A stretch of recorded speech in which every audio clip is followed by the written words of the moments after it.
महाराज जी ही बात करते हैं। महाराज जी, जो आज आपने आयोजन किया था जिसमें कि देश के जाने माने साधु संत लोग आए थे, इसका क्या मेन उद्देश्य है? हिंदुओं को एक करना जी, और सोते हुए हिंदुओं को जगाना, यही उद्देश्य था। जी, हिंदू सो गए थे, उन्हें मुझे जगाना था।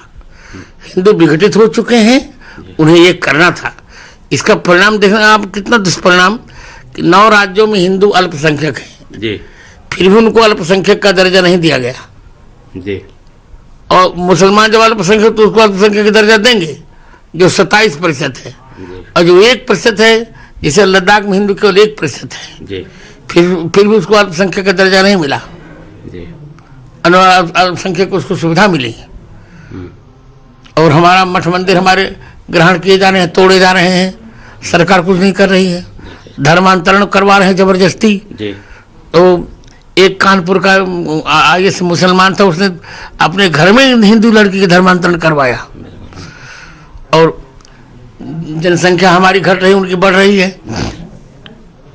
जिस तरह से 12 समान बोल तो रहा हूँ, समान नागरिक संहिता हमको चाहिए, और हिंदू लव जिहाद के नाम पर हमारी भोरी भाली बेटी बहनों को फंसाया जा रहा है, वो हमको नहीं अनुकूल है। हम चाहते हैं कि शिक्षा भारतीय दर्शनों के आधार, वैदिक वेद के आधार पर हो। मैकाले की शिक्षा न पढ़ाई जाए बच्चों को। हम चाहते हैं गोवध बंद हो जाए। यहाँ तक संविधान में 20% नहीं मानी सरकार ने। यदि वही 20% माने तो हमारा झगड़ा समाप्त हो जाएगा।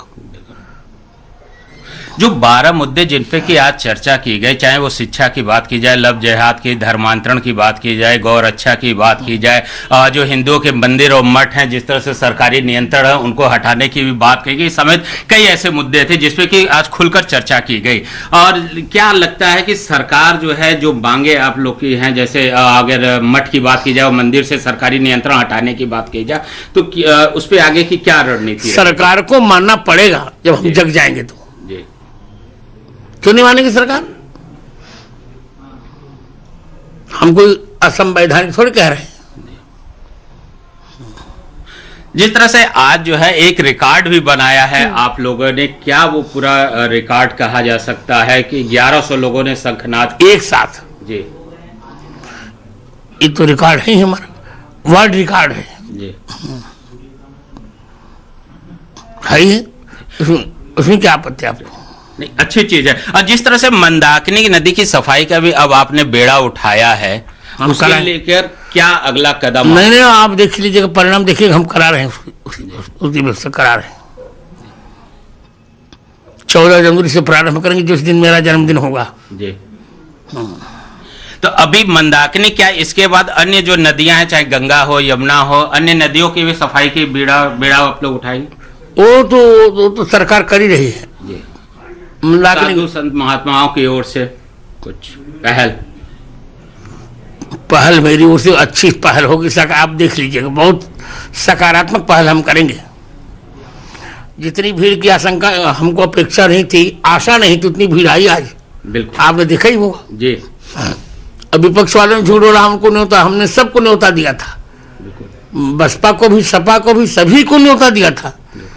जिनमें हिंदुत्व था वो आए, और जिनमें नहीं था वो नहीं आए।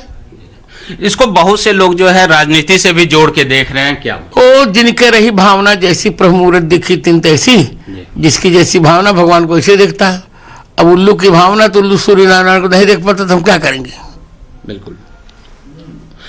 क्या लगता है कि जो जिस तरह से अभी राजनीतिकरण की बात मैंने कही, और राजनीतिकरण की जा रही है, और अगले साल जो है चुनाव होने वाला, विधानसभा चुनाव, मैं आपको बार बार बता रहा हूँ, चुनाव से हमारा कोई लेना देना नहीं।